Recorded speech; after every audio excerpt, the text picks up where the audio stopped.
Right. दूसरा आपने बताया ब्रेक पॉइंट। ब्रेक पॉइंट मतलब क्या, आप कुछ बता पाओगे?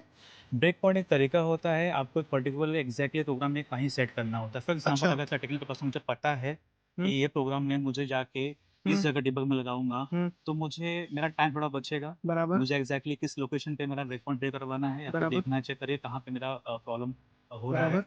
तो मैं स्पेसिफिक लोकेशन पे जाके प्रोग्राम का नाम अगर मुझे पता होगा तो ठीक है, अगर नहीं पता होगा तो मैं पता करूँगा पहले तो। अच्छा फॉर एग्जाम्पल मुझे प्रोग्राम नाम मालूम पड़ चुका है, ठीक है। तो मैं उस प्रोग्राम नाम को ओपन करूँगा SE38 में, डिस्प्ले मोड में जाऊँगा। वहाँ जाके मैं एग्जैक्टली उस लोकेशन पे जाऊँगा जहाँ मुझे पता है कि यहाँ पे प्रॉब्लम है। ठीक है। मैं वहाँ बैक पॉइंट सेट कर दूँगा। अच्छा।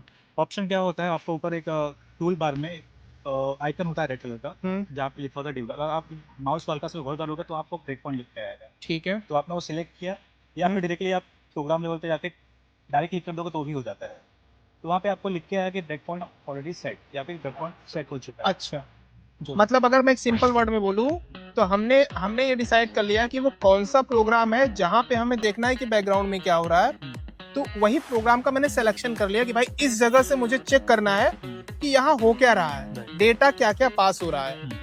डेटा का मतलब कि अगर मैंने जो जो वैल्यू डाली है वो कहाँ कहाँ क्या क्या पास हो रही है, वो बराबर चल रही है या नहीं चल रही है, वो बैकग्राउंड में देखने के लिए हम इसका यूज करते हैं डीबगिंग का। डीबगिंग हो गया, ब्रेक पॉइंट हो गया और स्लैश एस भी आपने बता दिया। बहुत बेहतर तरीके से मुझे समझ में आया। Thank you so much Santosh ji, फिर हमारी मुलाकात जरूर होगी। थैंक यू सो मच मुझे बुलाने के लिए। सो अभी आपने देखा कि जब हम आपको एसडी सिखाएंगे तो सिर्फ एसडी नहीं सिखाएंगे, इसके साथ में आपको मिलेगा अबैप का एक फ्लेवर जो आपको कंप्लीट अंडरस्टैंडिंग देगा कि एग्जैक्ट एसडी के साथ में बैकएंड में अबैप कैसे काम करता है। और वहां से आपको क्लैरिटी आएगी, वहां से आपको अंडरस्टैंडिंग आएगी, जिससे आप पूरी तरीके से कंट्रोल कर पाओगे एसएपी एसडी पर। Thank you so much.